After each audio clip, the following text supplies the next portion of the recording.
Bienvenue à notre premier jour d'enseignement pour reconstruire nos forces spirituelles en ce temps de crise du coronavirus, quand tout ton univers personnel est ébranlé.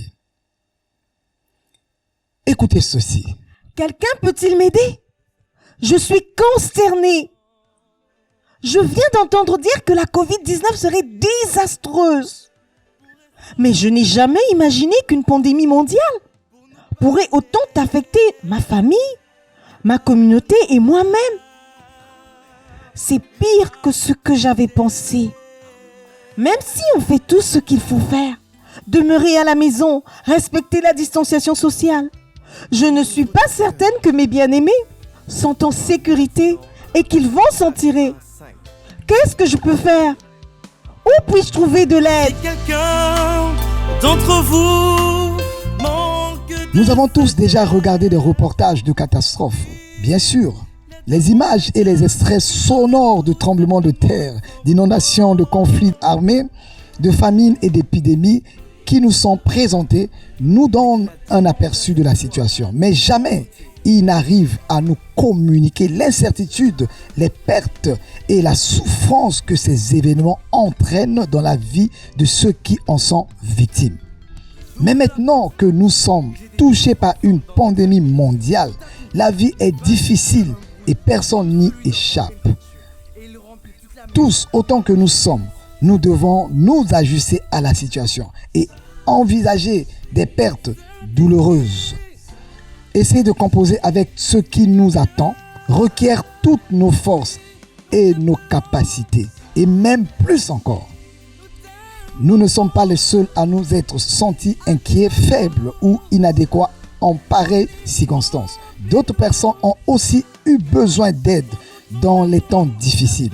Les passages suivants, tirés du livre des psaumes, ont été écrits par le roi David, un homme habitué à souffrir et familier du chagrin. Il est possible que les sentiments et les émotions qu'il décrit ici soient aussi les vôtres. Lisons la parole de Dieu. Psaume chapitre 31 du verset 10 au verset 11 et du verset 22 au verset 23. La parole de Dieu dit: aie pitié de moi, Éternel, je suis dans la détresse.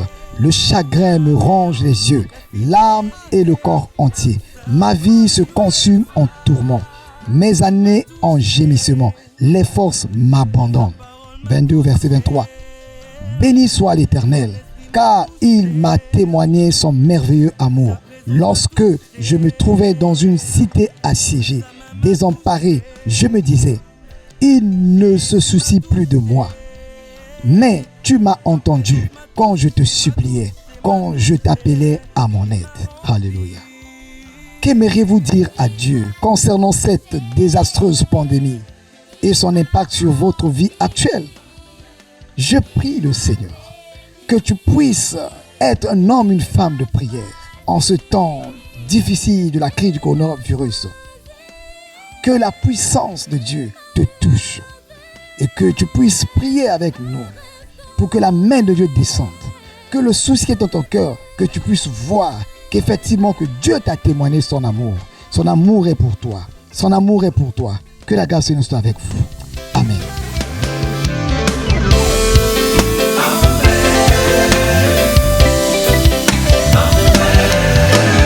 Saint-Esprit,